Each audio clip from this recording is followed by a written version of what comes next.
Saturday, August 10th, 1957. In London, England, a charter flight bound for Toronto is being prepared for takeoff. The DC-4 belongs to Maritime Central Airways, a small Canadian airline specializing in flights between Canada and Europe. MCA sprang up from a very humble start in the Maritimes in 1941. They thought they could make lots of money flying passengers back and forth across the Atlantic. But transatlantic air travel in 1957 is not without risks.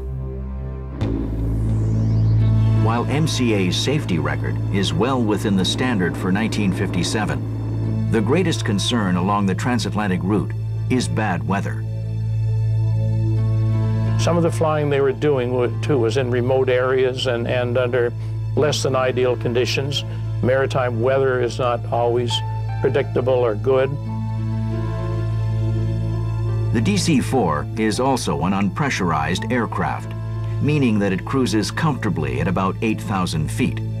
At this altitude, a plane often encounters turbulence and clouds.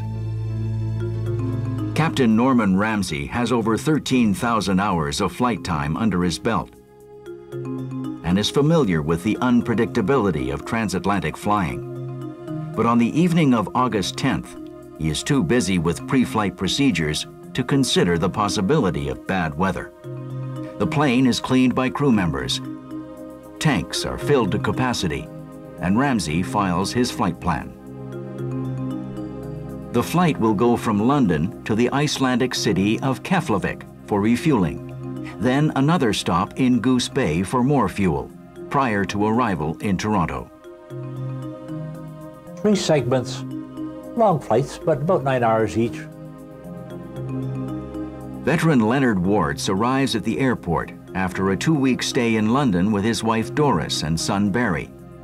Leonard has to get back to Toronto to start a new job and is going home without his wife and son. James Brickett, like Leonard Wartz, is also a war veteran. He and his wife Hilda are flying back to Canada from a family visit in England. James works for the Postal Service in Southern Ontario and is set to retire in December. The vacation in England marks the first time James and Hilda have flown. Now, on the return trip, they are excited to be going home, but still somewhat apprehensive.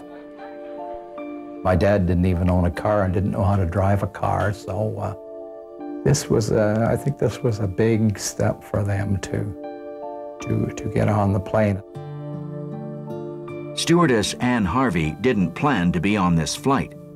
She has changed flights with another stewardess, Imelda Clory. Ann Harvey, again, was a lovely girl.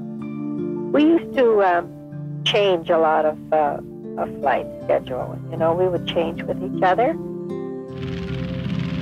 The plane takes off from London en route to Keflavik. While the girls would have been serving some snacks out of London on the way to Keflavik, the crew would be monitoring the weather. The navigator would be watching his route. Those on board make themselves comfortable and settle in for the long trip ahead. They initially flight planned for 8,000 feet. Nothing particular happened between London and Keflavik. At 4 a.m., Captain Ramsey brings the plane down in Keflavik. They landed at Keflavik, spent an hour or so there, refueled, stretched their legs, probably had a snack. An hour later, the flight takes off again, now bound for Goose Bay, Labrador. Many of the passengers, exhausted by the long night of traveling, go to sleep. Through the early morning hours of Sunday, August 11th, the flight remains routine. So the flight was quite uneventful across the Atlantic and did not become eventful until they got into domestic airspace in Canada. While passengers are able to sleep, Captain Ramsey and his flight crew must remain alert. By the time the flight enters Canadian airspace, they have been on duty for over 12 hours. The plane does not have sleeping facilities for the pilots or crew. There were no beds or anything, just seats. I would go back a little bit. Pillow, blanket.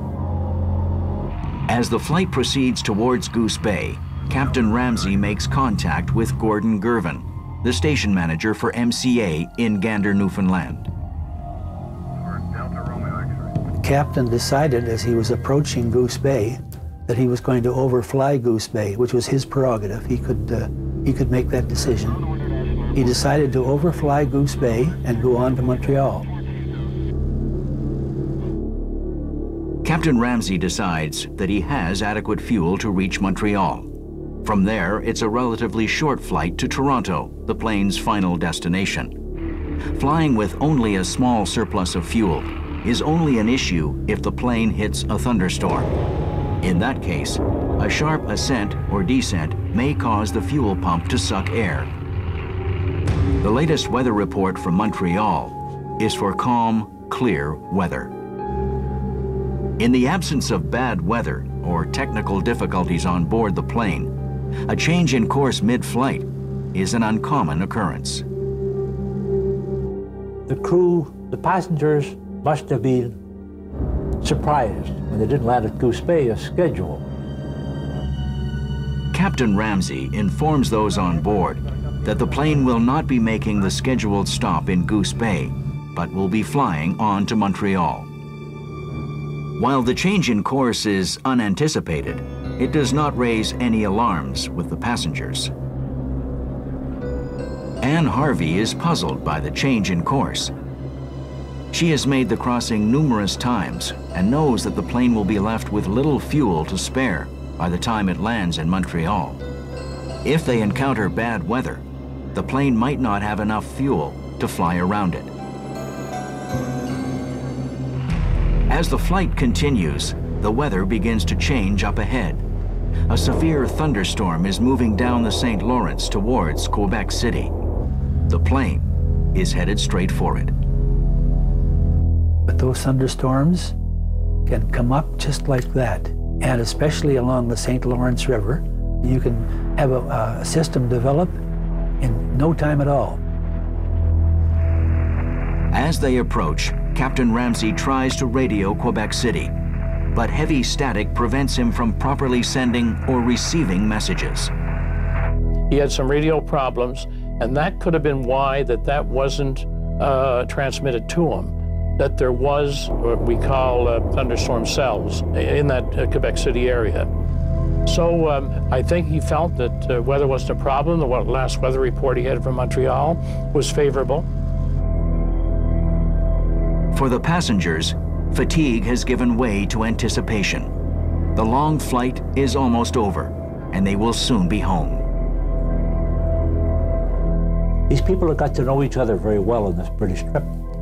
On the way back, they'd be on a first-name basis, they'd be having a last drink. Captain Ramsey and his crew have been flying for 22 hours when he spots the thunderstorm. These cumulonimbus clouds they're called cells, and they just sit there as a towering cell from 1,500 feet or so all the way up. When he sees the thunderstorm, Captain Ramsey's first instinct is to try and fly around it. However, he does not have enough fuel to do so and still reach Montreal. All he can do is fly into the storm. While turbulence is inevitable, Ramsey hopes that if the storm is mild enough, he will be through it quickly. Just past Quebec City, the plane enters the thunderstorm. It is immediately thrown into heavy turbulence. Now, when he hit the storm, hit the turbulence, he had no chance to recover. The airplane stalls, it temporarily out of control. He had a good window for fuel to get on to Montreal, and he was just very unfortunate to run into extreme turbulence. As the DC-4 is thrown through the storm, terror grips the passengers. It is just James and Hilda Brickett's second time aboard an airplane. They'd be bounced all over the place, and they'd have their seatbelts on, of course, but everything loose would be flying around. With engines cutting in and out, Captain Ramsey fights to gain control of the airplane. He was in severe, severe turbulence. The nose is down, he's got a lot of power on, he's getting a downdraft. At that point, they feel he just couldn't control the airplane. On the ground below, it is just another day in the small community of Issoudun. The unsuspecting townspeople have no idea that this is all about to change. There'd be no time to send out messages, SOS.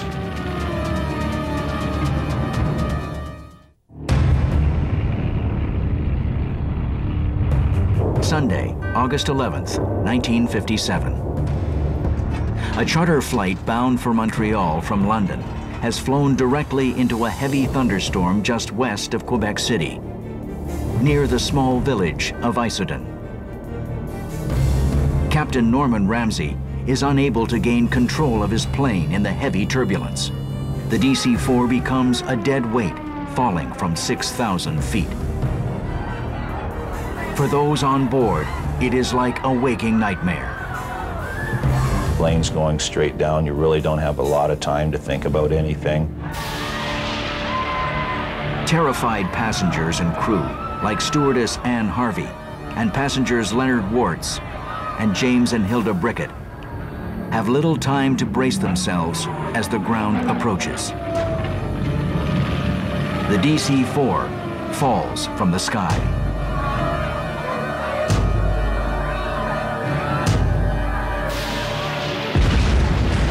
It crashed almost vertically into the ground, the left wing hitting a little bit first. The engines were buried in the mud for about 12 feet. The fuselage went right into the mud, created another big long hole. It disintegrated. There was no parts, there was no fire, there was no explosion. We got the call in the middle of the afternoon. Sergeant L. Smith takes the call. A DC-4 has crashed into a swamp near Issoudun, Quebec. Smith, Sergeant Jack Glidden, and another colleague are sent by airplane to parachute in and lead the search and rescue. And in those days, we were always airborne within an hour of the call. When they arrive over the crash site, it is a grim, almost unbelievable sight. It was farmland and woods and swamp. There was a lot of swamp there, looking at it from the air. You could see the aircraft nose in. You see where all the engines had gone in about 10 feet. There was still smoke coming out of there. Steam, I guess. An awful lot of stuff had been blown up into the trees. Luggage and bits and pieces of clothing, and it was up in the trees. You could see that coming down. We came in on the crash area around 6 o'clock that evening, and we jumped in very shortly after. It quickly becomes apparent that there will be no survivors. The DC-4 has hit the ground at a speed of 230 miles an hour. You can't imagine how an airplane can break up and leave so little visible. All that remains of the plane is a piece of tail assembly hanging in a pine tree. Along with the wreckage, the crash site has begun to attract curious onlookers. It was rather difficult to keep people back. We roped off the area, but it was a swamp, and in behind was trees. Scattered throughout the crash scene are reminders of the lives lost. a jewelry box is found containing a pearl necklace. Each pearl has been split into several pieces by the impact. At the time, it is the first major civilian air crash in Canadian history. News of the tragedy spreads quickly. Actually, one of the neighbors came down and told my dad. I think they were at home, and one of the neighbors said there'd been a plane crash in Quebec, and that was the flight. For Imelda Clory, the fate of the flight she would have been on is difficult to bear. Anne Harvey, who took her place, is dead, along with other MCA colleagues. My girlfriend and I were driving around one Sunday afternoon, incidentally my present wife, and I can remember the time and the street and the spot in the street when I think it was an uncle of mine waved us over to the sidewalk and abruptly said, "There's been a plane crash and your parents are both killed." Family members of those on board are invited to the crash scene to retrieve any belongings or baggage that they can identify. And a lot of the clothing was scorched and burned and great holes in it. So other than the few photographs, we came away with really nothing, because the crash was really a severe one. An investigation is launched to determine the cause of the crash. While contributing factors such as pilot fatigue and dwindling fuel are considered, the cause of the accident is determined to be loss of control caused by severe turbulence. In August 1957, there are no regulations in place that limit hours of duty for flight crews. At the time of the crash, Captain Ramsey and his crew had been on duty for 22 hours. One of the major changes in the wake of the Issoudun crash is a limitation on the number of hours a pilot can fly without rest. Flying's fatigue. The noise, the constant monitoring, the pressure, altitude change, time change, zone change. It's fatiguing. Today, radar and pressurized aircraft that fly at higher altitudes also make severe thunderstorms easier to avoid. So the modern jets, of course, have radar, and that cell will show up on their radar, and they know that they have to change course to get around it, so they aren't caught. In August of 2000, the Government of Canada unveils a monument to the 79 lives lost at Issoudun during Canada's first major civilian air disaster. I mean, it was a major catastrophe, tragedy, you know, and it took quite a long time for the transport people to try to determine the cause. So it was just a very sad occasion. For those who lost their loved ones in the Issoudun crash, the hardest part is imagining the final minutes leading up to the tragedy. Nobody will ever know how fast it was or what happened, how much time they had to know what happened. Well, I think the worst thing is that not knowing what happened. It was a sad, sad thing. See that many go down. Both the Issoudun air disaster and the sinking of the Empress of Ireland are examples of the unpredictability of travel. For the descendants of those lost in both tragedies, life must go on. It's made me appreciate them as people and as parents. It made me appreciate some of the values that we held as a family. It's bad enough to lose somebody when you know they're going to die. And even when you know they're going to die, you're never ready for it. I think much is the feeling of the show must go on.